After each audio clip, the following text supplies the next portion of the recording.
മക്കളെ ഇവിടെ എല്ലാം കട്ട പിടിച്ചു പോയി. ജോഹാർ വാലിയിലാണ് കേട്ടോ. 5-6 ദിവസം മാത്രം ഇവിടെ ആൾക്കാരുണ്ടാകും. അത് കഴിഞ്ഞാൽ ഇന്ത്യ ടിബറ്റ് ബോർഡർ പോലീസ് മാത്രമാണ് ഇവിടെ താമസിക്കുന്നത്. ഞാനെന്റെ രാവിലത്തെ ബ്രേക്ക്ഫാസ്റ്റ് ആണ്. വെളിച്ചെണ്ണയിലാണ് കേട്ടോ ഞാനെന്റെ മുട്ടക്കറിയും ചോറും ആക്കിയെടുത്തത്. നല്ല ചൂട് മുട്ടക്കറിയും ചോറുമാണ്.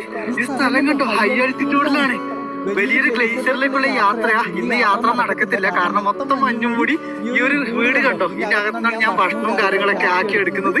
ഇവിടെയാണ് താമസിക്കുന്നത് കേട്ടോ. എന്താ ഒരു ഡിഫറെന്റ് ഒരു എക്സ്പീരിയൻസ് കേട്ടോ. ഇവിടെ സഞ്ചാരികൾ വരുന്നത് ഗൈഡിനെ വെച്ചോ കൂട്ടത്തോടൊക്കെ മാത്രമാണ്. എന്റെ ഒരു ഭാഗ്യം എന്ന് വിചാരിച്ച 60 കിലോമീറ്റർ മാറിയുള്ള മുനിശ്ശേരി എന്ന പട്ടണത്തിൽ നിന്നും എനിക്ക് വേണ്ട എല്ലാ സാധനങ്ങളും എടുത്ത് വന്നുകൊണ്ട് തന്നെ എനിക്ക് ലക്ഷറി ആയിട്ടുള്ള ഭക്ഷണം ഞാൻ ഇവിടുന്ന് ഉണ്ടാക്കി കഴിക്കുന്നുണ്ട്. യാത്രകൾ തുടരുകയാണ് കേട്ടോ. ഒരു ഡിഫറെന്റ് ആ ഒരു എക്സ്പീരിയൻസ് എന്താ നോക്കിയേ, നിങ്ങൾക്ക് ഊഹിക്കാൻ പറ്റുമോ? ഒരു 4000 മീറ്ററിൽ നിന്ന് നല്ല ചൂട് മുട്ടക്കറിയും